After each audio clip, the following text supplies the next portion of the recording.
महाराज चतुरसेन के वाहन सफेद घोड़े अश्वसेन की मृत्यु हो गई थी। राज्य में सभी लोग बड़े उदास थे।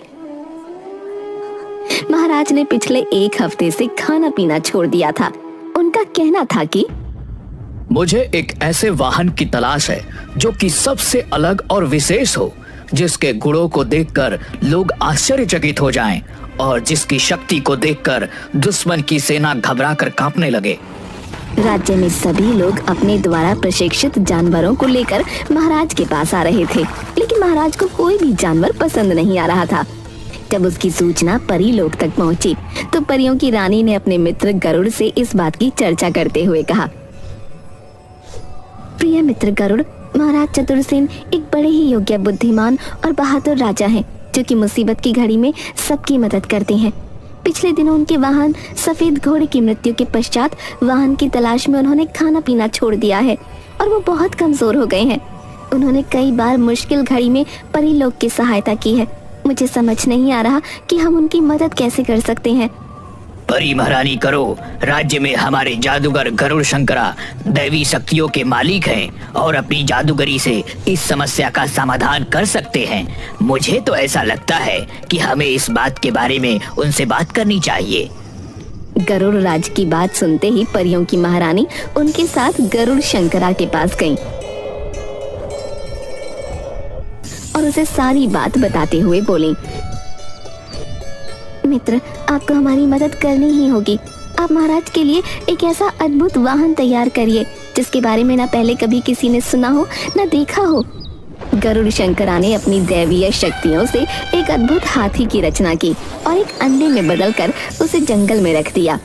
जल्दी ही इस दिव्य अंडे द्वारा एक महान जानवर का जन्म होगा, जो कि महाराज की इच्छा के अनुसार सभी प्रकार की शक्तियों से भरा हुआ होगा और महाराज का वाहन बनेगा। कुछ दिनों के बाद अंडा फूट गया और उसमें से एक सफेद रंग का विशालकाय खूबसूरत हाथी बाहर आया। उसके शरीर से अद्भुत रोशनी निकल रही थी और वो मनुष्य की बोली भी बोल सकता था। हाथी के चांदी से चमकते शरीर पर सोने के दांत थे और परियों के पंखों के समान कान। बाहर आते ही वो उड़ते हुए महाराज चतुरसेन के राज्य की तरफ चला गया। महाराज, मेरा नाम चतुर्वाहन है। मेरा जन्म आपका वाहन बनने के लिए ही हुआ है। मैं आपका वाहन बनने के योग्य हूँ या नहीं, कृपया आप इसकी परीक्षा ले लें। उसके खूबसूरत, बलिष्ठ और विशाल शरीर से निकलती रंग बिरंगी चमकीली रोशनी और उसके सुनहरे दांत देखकर पूरा दरबार हैरान था। आखिरकार चतुरसेन ने हाथी की परीक्षा लेने का फैसला किया। सैनिकों, हाथी को परीक्षा मैदान में ले आया जाए और राज्य के सबसे ताकतवर हाथी के साथ युद्ध के लिए ललकार लगाई जाए। चतुर्वाहन का शरीर चट्टान की तरह कठोर था। राज्य के हाथी ने चतुरसेन के शरीर पर जोर की ठोकर मारी और खुद ही बेहोश होकर नीचे गिर गया। चतुर्वाहन ने अपनी सूंड उठाकर महाराज का अभिवादन किया और अपने पंखों जैसे बड़े कानों को हिलाता हुआ उड़ने लगा। मैं ऐसे नहीं मानूंगा। मेरा वाहन बनने के लिए और परीक्षा देनी होगी। सेनापति, चतुर्वाहन का मुकाबला करने मैदान में खतरनाक शेरों को भेज दिया जाए। चतुर्वाहन शेरों को देखते ही नीचे उतरा।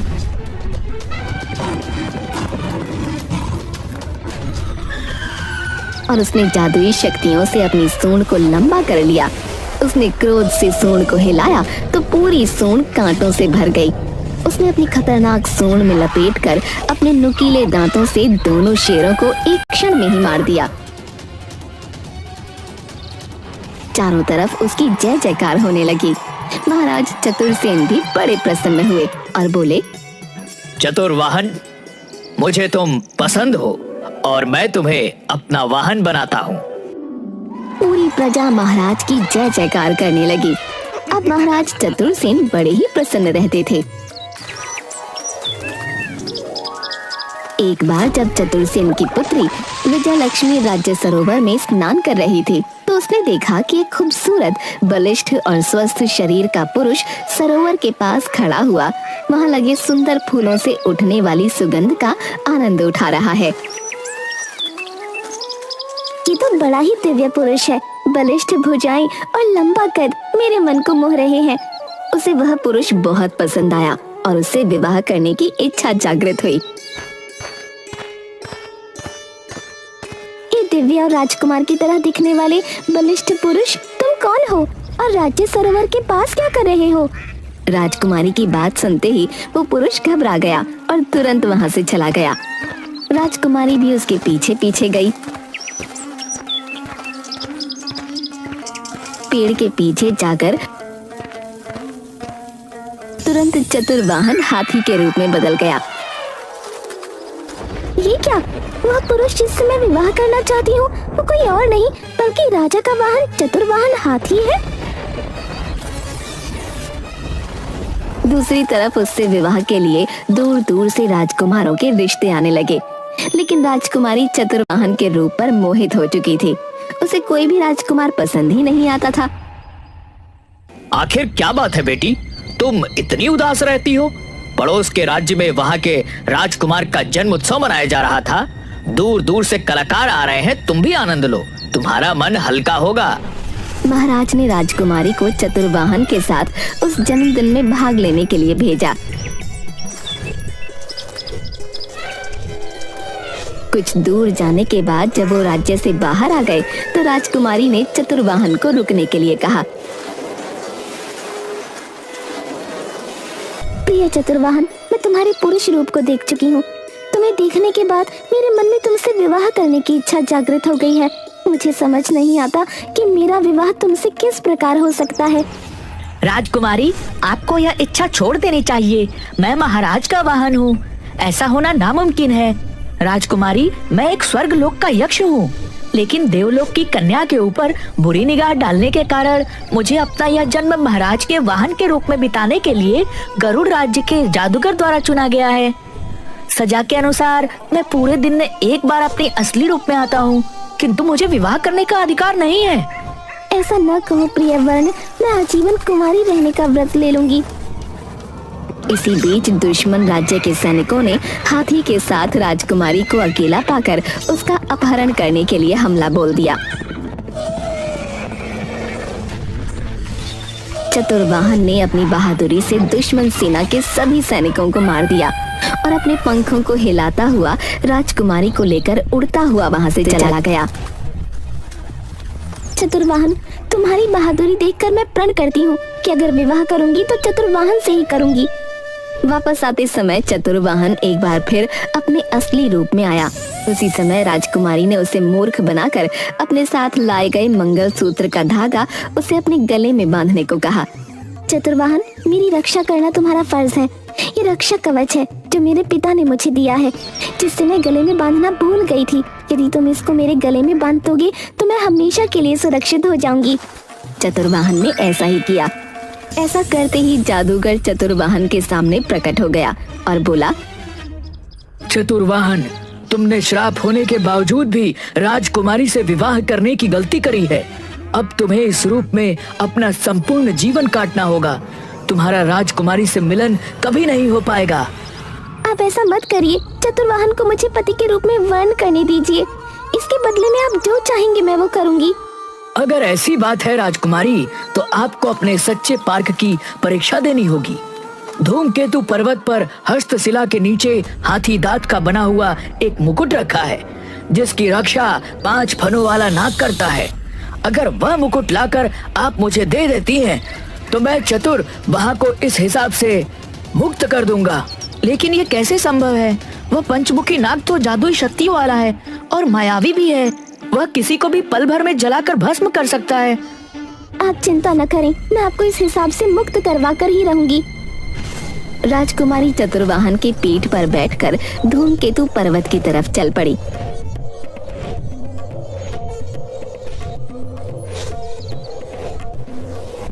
राजकुमारी, हम पर्वत पर तो पहुंच चुके हैं। इसके आगे मैं नहीं जा सकता। आगे की यात्रा आपको अकेले ही तय करनी होगी। अभी भी वक्त है, आप अपने प्राणों को मुश्किल में डालने से बचा सकते हैं। चतुर्वाहन, तुम महाराज की सेवा में जाओ, मैं जल्द ही तुमसे मिलूंगी। राजकुमारी पर्वत पर अपनी चढ़ाई शुरू करती है। उसके पैरों में पत्थर और कांटे लगने के कारण खून निकलने लगता है कि तभी वहाँ एक बूढ़ी औरत आती है। तुम कौन हो? किसी राजकुमारी की तरह दिखाई पड़ती हो। क्या तुम्हें पता नहीं कि पर्वत बड़ा ही खतरनाक है? हर कदम पर खतरा है। लेकिन आप कौन हैं और इस खतरनाक पर्वत पर क्या कर रही हैं? तुम्हें क्या बताऊं राजकुमारी, मैं नीलम परी हूँ, लेकिन पंचमुखी नाग के मुंह से निकलने वाले विष के कारण इस रूप में आ गई हूँ। परीलोक में अब मुझे कोई नहीं पहचानता। मुझे अपना जीवन इस खतरनाक पर्वत पर ही गुजारना होगा, लेकिन तुम अपने जीवन को बचा सकती हो। आप परेशान ना हो, आप मेरे साथ महल चलिए, वहाँ आपके खाने पीने की पूरी व्यवस्था की जाएगी। तुम सच में बहुत अच्छी हो। मैं पंचमुखी नाग के महल में दासी का काम करती हूँ। मुझे उसकी मृत्यु का राज पता है। उसे मारने में मैं तुम्हारी मदद कर सकती हूँ, लेकिन उसके लिए तुम्हें मुझसे वादा करना होगा। बताइए माँ, आप क्या चाहती हैं? मैं अपने पति को वापस उसके रूप में पाने के लिए सब कुछ करने को तैयार हूँ। राजकुमारी, अगर तुम नाग को मारना चाहती हो तो तुम्हें चतुर्वाहन के मनुष्य रूप में आने के बाद उसे मेरे हवाले करना होगा। मैं उनकी पत्नी हूँ। यदि उनका त्याग करने से उनका जीवन बढ़ सकता है तो मुझे ऐसा करने में कोई परेशानी नहीं है। आप मुझे पंचमुखी नाग की मृत्यु का रहस्य बताएं। मैं तुम्हें एक गुप्त रास्ता दिखाऊंगी। तुम सीधे सांपों के राजा के महल में पहुँच जाओगी। वो एक ऐसे पलंग पर सोता है जो पूरी तरह से घंटियों से बना है। उसी पलंग के ऊपर एक तलवार टंगी है। केवल उस तलवार से ही उस मायावी का खात्मा हो सकता है। और हाँ, जब उस पर वार हो उसके 5 फन खुले होने चाहिए। लेकिन मैं उस तलवार तक कैसे पहुंचूंगी? पलंग तो घंटियों से बना है। अगर मैंने उस पर पैर रखा तो नाग को पता चल जाएगा। वो दुष्ट जागने के बाद जब नहाने के लिए झील में जाएगा, तुम पलंग की घंटियों को रुई से भर देना। फिर पलंग पर चढ़कर वो तलवार निकाल लेना और छुप जाना। जब वो वापस सोए तो धीरे से उसकी पूंछ पर मार देना। वो तुरंत जग जाएगा और अपने सारे फन फैला लेगा। यही समय है। इससे पहले कि वो तुम्हें देखे तुम उसके सारे फनों को काट देना। राजकुमारी ने बुढ़िया की बात मानकर एक रुई की बोरी उठाई और बुढ़िया के बताए रास्ते पर चल दी।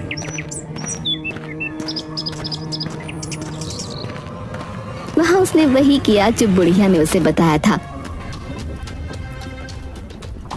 पलंग के ऊपर टंगी तलवार उठाई और छुप गई।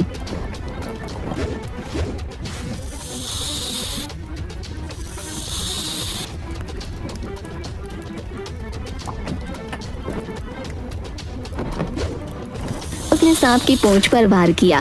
फिर सांप के जागते ही एक ही झटके में उसके 5 सर काट दिए। सांप के मरते ही पहाड़ सांप की दहशत से मुक्त हो गया। अब मुझे बिना देर किए जादूगर को हठी दांत का मुकुट दे देना चाहिए। राजकुमारी जल्दी से जादूगर के पास पहुंची।